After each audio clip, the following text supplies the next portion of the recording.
Hey, what's going on, YouTube world? This is your boy 7 Mile Ted, and this is the new channel that I started called Sports Talk by Ted. 7 Mile Ted, that is. Yeah, I'm a guy that's born and raised to just follow sports and love sports, and I like all sports. So the sports that I will be covering will be basketball, football, baseball, whenever it starts. Yeah, I know, have patience. Hockey, lacrosse, golf, tennis, soccer, anything that's competitive, I'm a avid fan of that. And I've been having this thought to start this YouTube channel for many days now.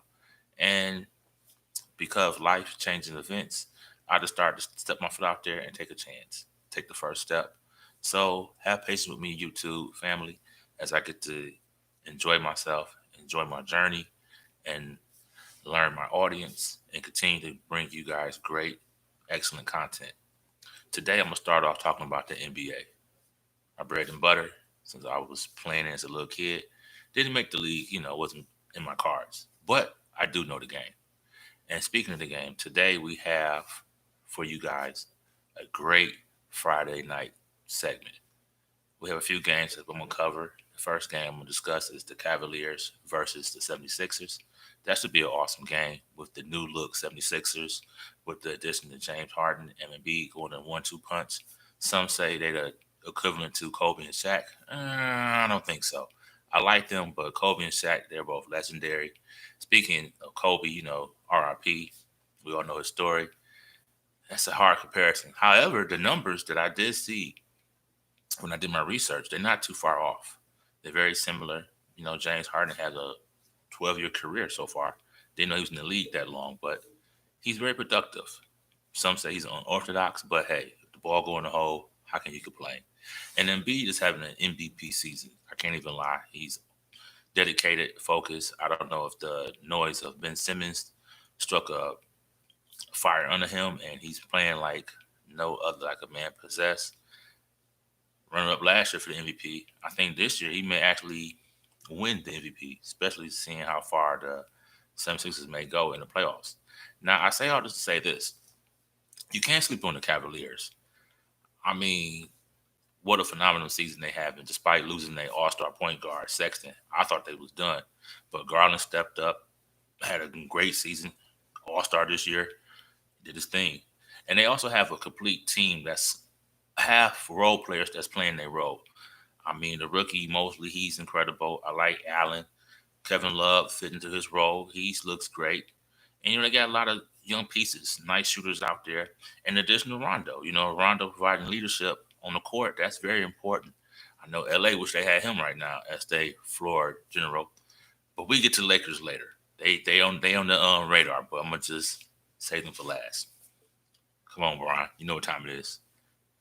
But let me continue with the floor mat of the show. Also, today, hey, the Hawks playing the Wizards.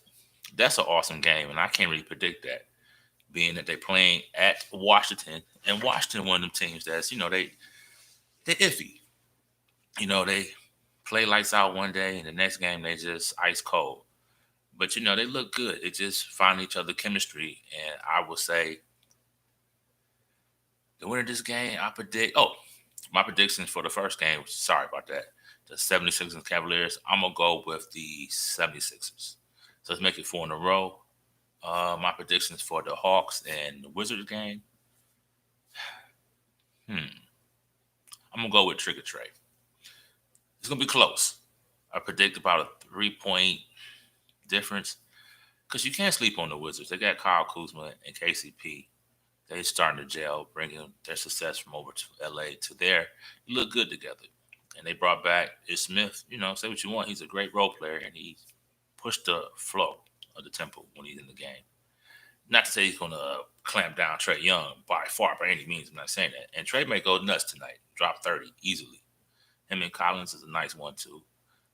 But against the Wizards at home, it can go the Wizards' way, but I'm going to lean forward with Trey Young on this one to pull out the victory. All right, next game on the menu, my hometown team, the Pistons versus the Pacers. The Pistons since the All-Star break, look like they're playing a whole lot better. I believe at 4-2. And the Pacers look a whole new team after the trade of All-Star. They didn't trade it valuable pieces. Like they just start to rebuild or have a different look. With the mastermind Larry Bird behind the scenes, anything is definitely possible. I like Halliburton. I like his game at the point when he was with the Kings. So I think he's going to continue success here.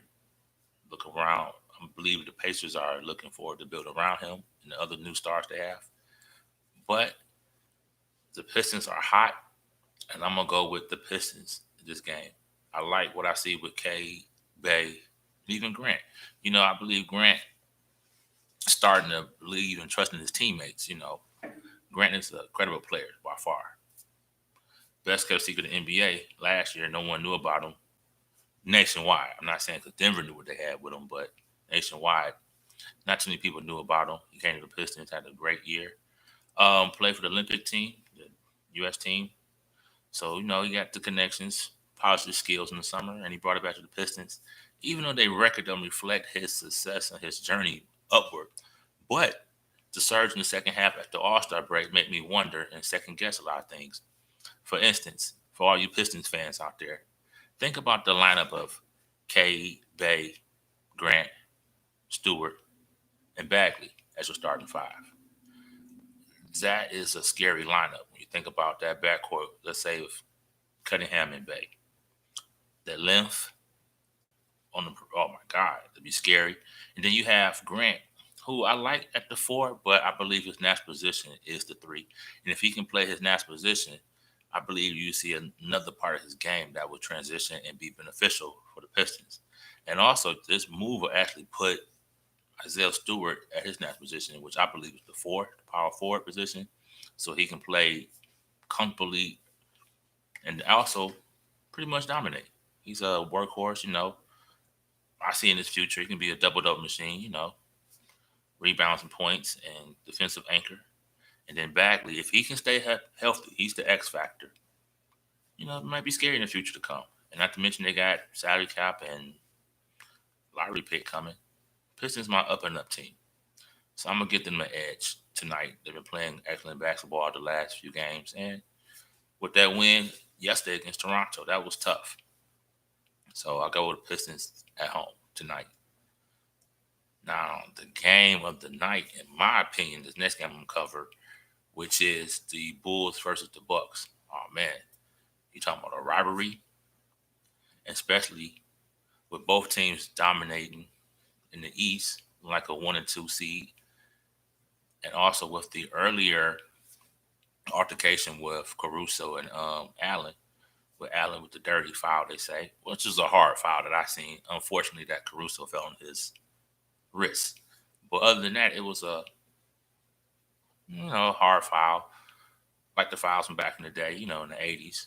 But, it's a new era, so it was kind of controversial. But with that, it leads to drama, and I like NBA drama, especially when the playoffs is around the corner. So when you got two cities that's rivalries that close by each other, that makes the playoff games even more intense. And not to say they're going to see each other right away, just wishful thinking that they can possibly see each other in the Eastern Conference Finals, depending on how the cards play out. But tonight, it's going to be like a playoff game, I can feel, because the Bulls trying to assert their dominance in the East. And, say what you want about the Bucks, they are the defending champs. And they have the Greek Freak over there who has improved his game. Got the shooting touch finally. So now he's a triple threat. You can't leave him open. He can hit the jumper. And if you come out and close up the shot, he can drive past you. Or have a plethora of moves he can use now. So he's been working hard, and he has an all-around game. Future look bright for him. And when you a 7-footer that moves like a guard, hey, sky's the limit. And not to mention he has a supporting cast over there with Middleton as a good shooter. And also you have a couple other pieces there as well that's bringing the team together. And, you can't really complain. I mean, I'm trying to think who else that's a valuable piece there.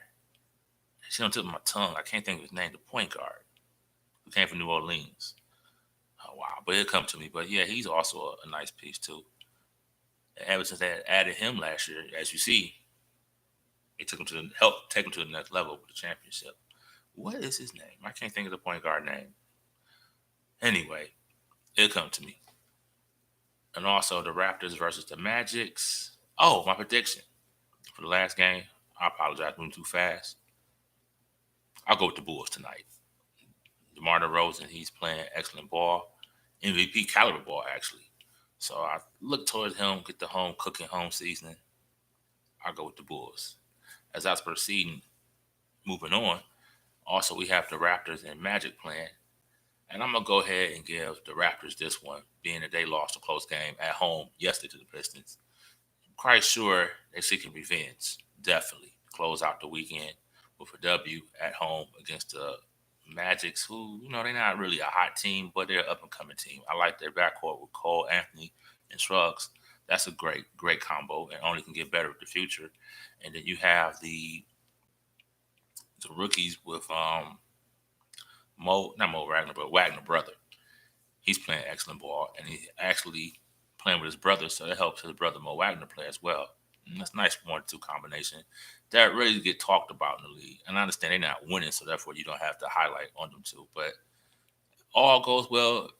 Draft pick this year, bright future for Orlando, but I'm gonna go with the Raptors in the game.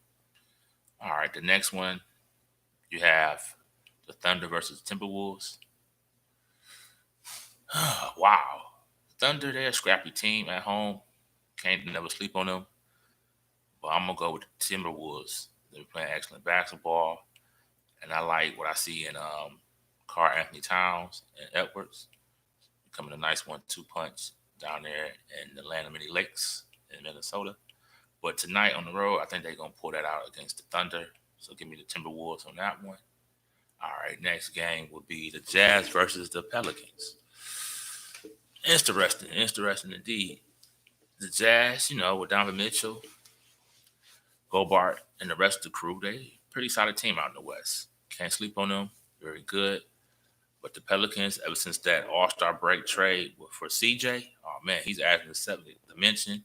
A nice 1-2 punch with Ingram. And they're doing well, despite their start this year. If everybody, have short-term memory, they actually started slow. Being they was out with Zion and Ingram.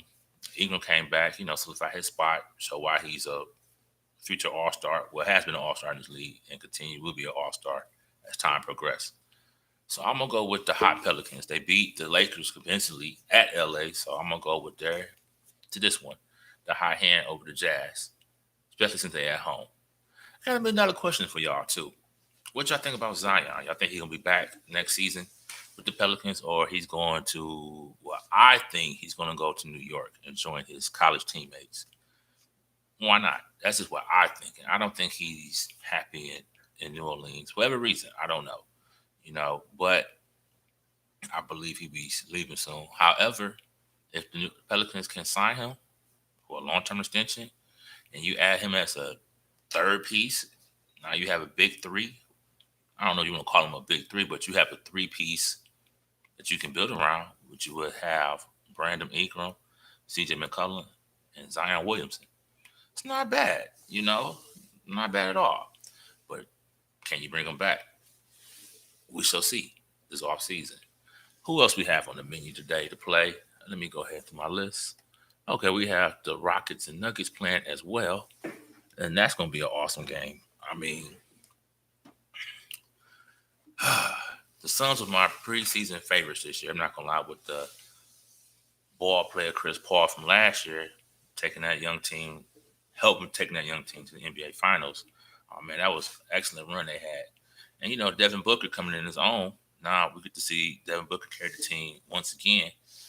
And then you have Ayton as the anchor in the middle and the role players all around, nice shooters.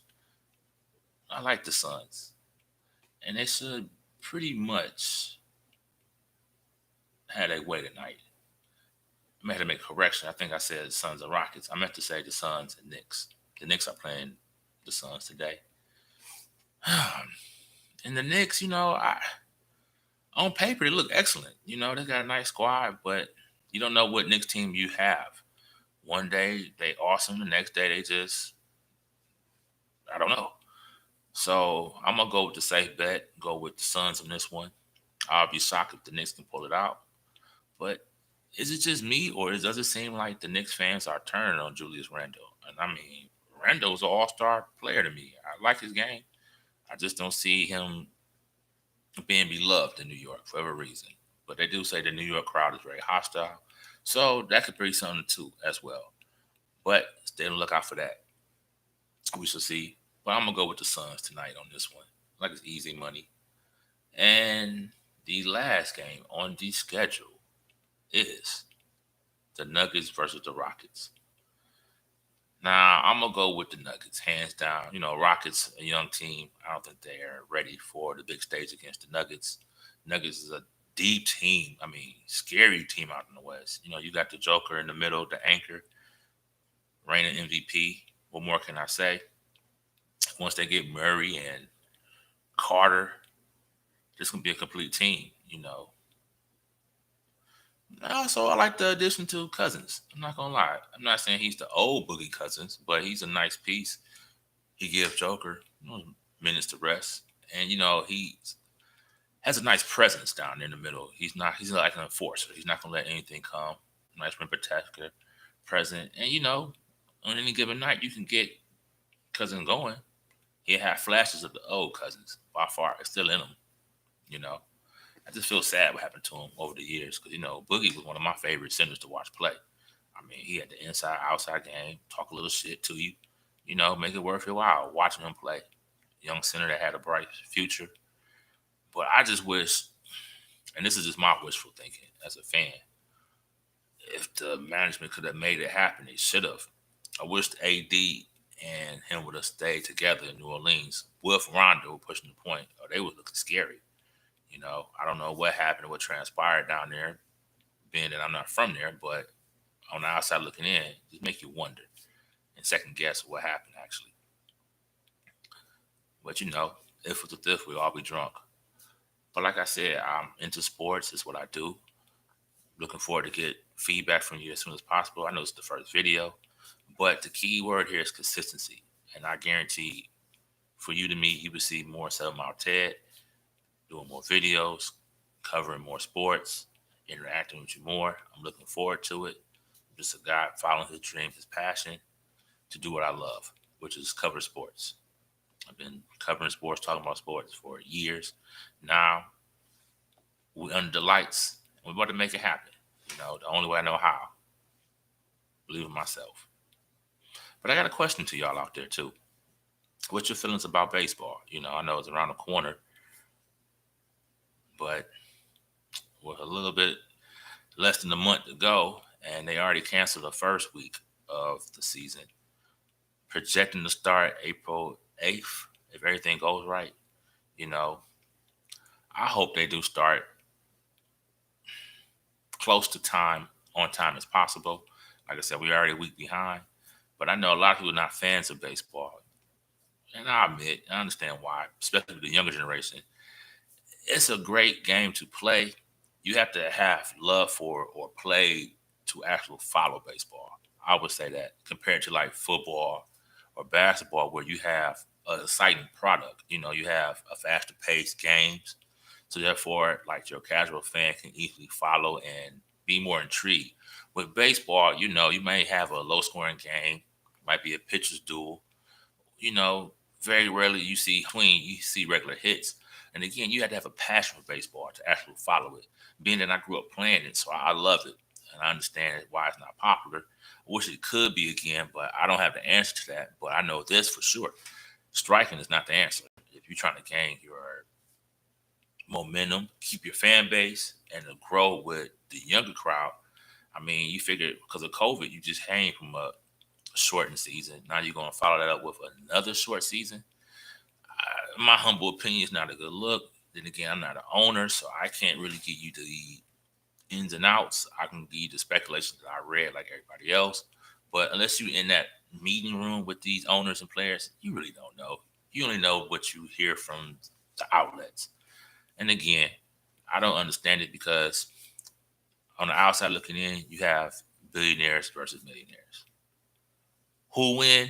Don't know. But I know who lose. The average Joe like you and me who got paid for high tickets, and I'm not even talking about the food, the tickets alone are high. I mean, you take your son, little Johnny, you want to buy him a hot dog and get you a beer, you spending $20 for at least one hot dog. That's $9, and a can of beer.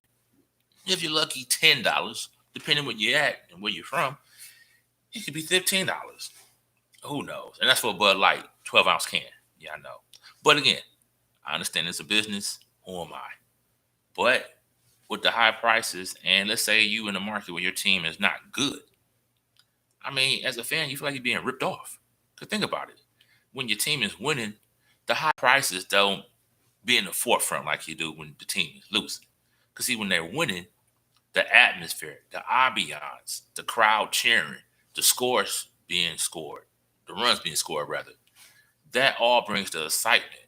When you winning, it cures all. When you losing, it make the crowd say, fuck all of y'all high-paid athletes. And again, I'm not here to debate if they underpaid, overpaid. I'm just coming from a fan perspective who don't like paying for a losing product. You know, explains why I'm not a Lions fan.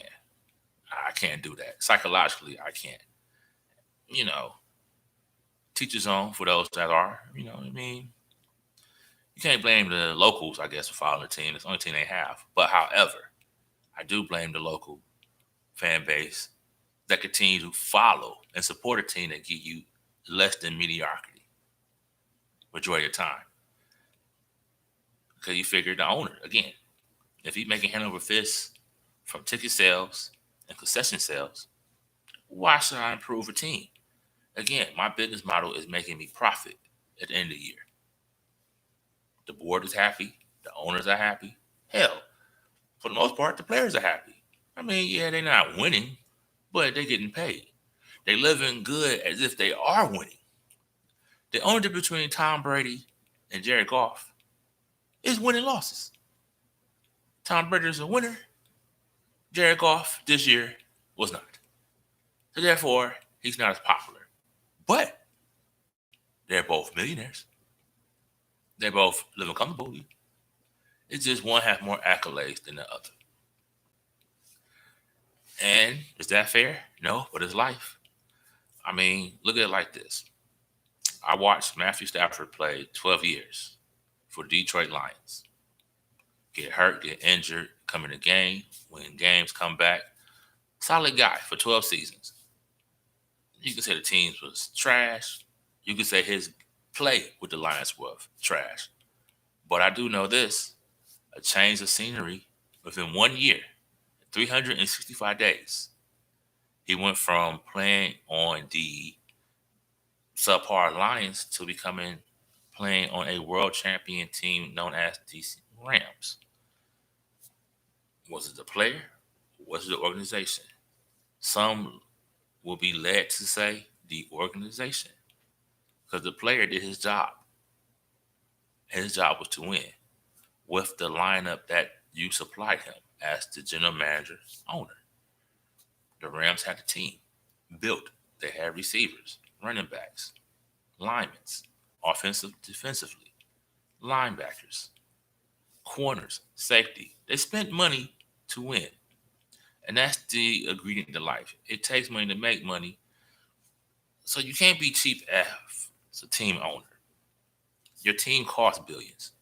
So go ahead and invest them billions into winning. Get the players you need, draft the players you need, get the coaching staff you need. Do what you got to do to have a winning product. And as a fan, I only support teams that invest in themselves. I don't like Jerry Jones. Nothing personal, but I will say this. He invested in the team. He might be in the limelight too much for my liking, but that's just my humble opinion. But I can give him credit. He invested in his team. His team is known. Don't know why they're as American team, I guess before my time, but they're a known team, nevertheless. But that's just my perspective. And you will hear more perspectives from me. And like I said, as the future goes and I build my fan base and platform, I would love to have more live chats and discussions with you all. I have no problem with that. It's all opinionated anyway. I'm not saying that I'm some sports guru. I'm just a guy that just follows sports and has perspectives that some people may agree and some people may not agree. But that's life. And I love it. Yes, indeed. I do, I do, I do. So let me ask you this. And this question has been on my mind for a long, long, long, long time. Let's talk about the Hall of Fame of baseball. You know, as I stated earlier, I'm an avid fan. I just don't understand why. Just name three people. And I'd like for you guys to think about it and see where I'm coming from. Can somebody explain to me why Pete Rose, Barry Bonds, and Roger Clemens, just to name a few? I can go on, but I like to just keep it simple with three names. Why these three guys are not in the Hall of Fame? Now, I know you're going to say, yeah, Pete Rose had a gambling problem. It got busted. Okay, I get that. But come on, man. How many years that was? But you're going to hold against the guy forever? I mean, yeah, he was wrong. But we're not about to act like these leagues are squeaky clean either. We're not about to do that. I mean, the guy's stats, Jesus Christ, it's phenomenal. Let the man in. And same thing with Barry Bonds and Roger Clemens, who I grew up on. Now, Pete Rose before my time, so I can't say I grew up watching him, but I can say and will say I watched Roger Clemens, The Rocket, and Barry Bonds, Skinny and Diesel Barry Bonds. I actually thought Barry Bonds was a better player on Pittsburgh than he was with the San Francisco Giants. Yeah, he may have more batting power with the Giants, but he was an all-around better player with the Pirates. I mean, I didn't see Barry get 40-40 club easily. 40 home runs, 40 steals, 100 RBIs, playing with the Pittsburgh Pirates, looking phenomenal. And don't get me wrong, that power Barry, man, Barry Bonds was going nuts when he was with the Giants. So I get it. The home run ball and all that. I mean, you want to keep him out because of steroids? See, that's a hard pill to swallow. No pun intended. But it is because, I mean, so many guys, especially in that 90s era, you're talking about Mark McGwire, Sammy Sosa, and many others, who knows, was juicing, taking steroids. Why?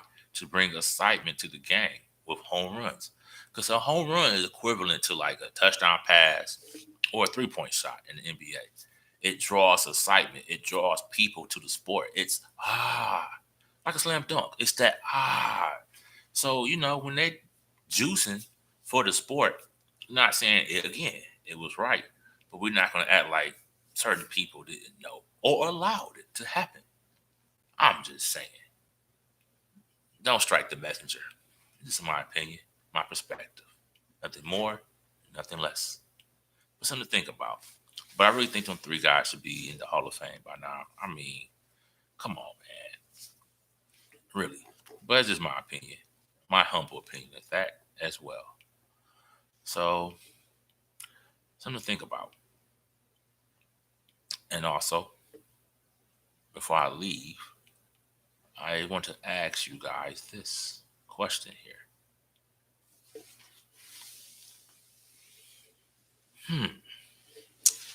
Football.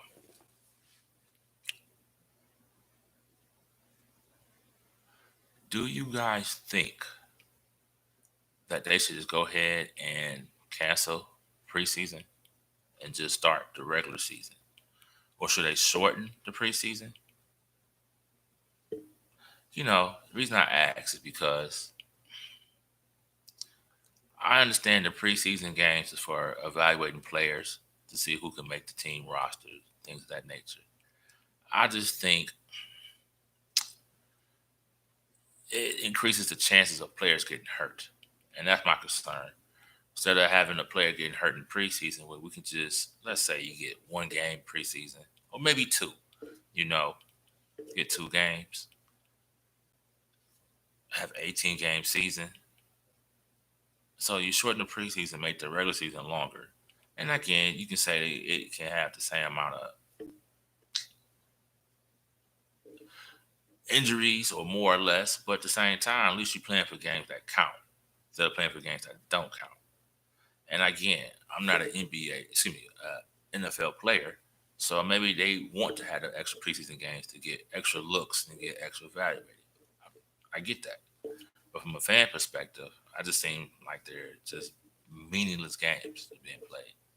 But again, that's just my perspective. I could be wrong. But like I said, I wanted to end it on that note. It's been real. YouTube, my first introduction video. Again, my name is Ted, and we're talking about sports by Ted. It's the name of the podcast, name of the show. Looking forward to growing and get to know everybody out here in the YouTube world and just bring positive energy. No more, no less. Till next time, have a good one.